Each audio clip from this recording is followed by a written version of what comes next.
କବିତାର ଶୀର୍ଷକ ଏବେ ବି ନନ୍ଦିକା ବଞ୍ଚିଛି। କବିବର ରାଧାନାଥଙ୍କର ନନ୍ଦିକେଶ୍ୱରୀ। କବିବର ରାଧାନାଥଙ୍କର ନନ୍ଦିକେଶ୍ୱରୀ ଏବେ ବି ବଞ୍ଚିଛି କାହାରି ନା କାହାରି ଭିତରେ। ନନ୍ଦିକାର ପୁନର୍ଜନ୍ମ ବି ହୋଇଥାଇପାରେ। ଅନ୍ଧାରରେ ପାଦ କାଢ଼ିବା ଅନାବଶ୍ୟକ।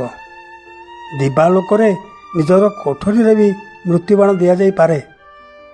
ହାତରେ ପିତାଙ୍କର ମୃତ୍ୟୁବାଣ ନୁହେଁ, ହାତରେ ପିତାଙ୍କର ମୃତ୍ୟୁବାଣ ଚୈତ୍ରମଣି ନୁହେଁ, ଜନ୍ମଦାତ୍ରୀଙ୍କର ଜୀବନ୍ତ ମୃତ୍ୟୁବାଣ ମୋବାଇଲ। ଜନ୍ମଦାତ୍ରୀଙ୍କର ଜୀବନ୍ତ ମୃତ୍ୟୁବାଣ ମୋବାଇଲ। ଗର୍ଭଧାରୀଙ୍କର ଇଜ୍ଜତର ନିଲାମ।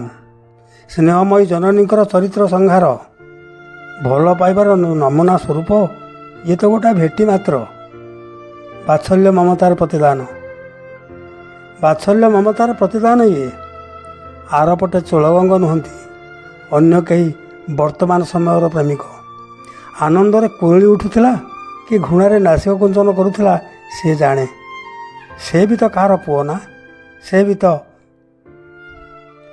ତ କାହାର ପୁଅ ନା। ସେ ବି କ'ଣ ଭାବୁନଥିବ? ମାଆର ମମତା ଯାହା ପାଇଁ ତୁଚ୍ଛ, ଯିଏ ମାଆର ଇଜ୍ଜତକୁ ବିକ୍ରି କରିପାରେ, ନିଲାମ ଡାକିପାରେ ମାଆର ଚରିତ୍ରକୁ, ସେ କ'ଣ ଜାଣେ ଭଲ ପାଇବାର ମହତ୍ଵ? ତାର ପୁଣି ପ୍ରେମ, ଭଲ ପାଇବା?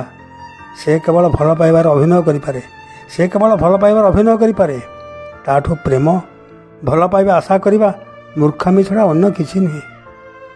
ରାଧାନାଥ ରାୟ ହୁଏତ ପୁଣି ଆସିପାରନ୍ତି କହିବାକୁ ଛଦ୍ମବେଶୀ ନନ୍ଦିକାର ଶେଷ ପରିଣତି।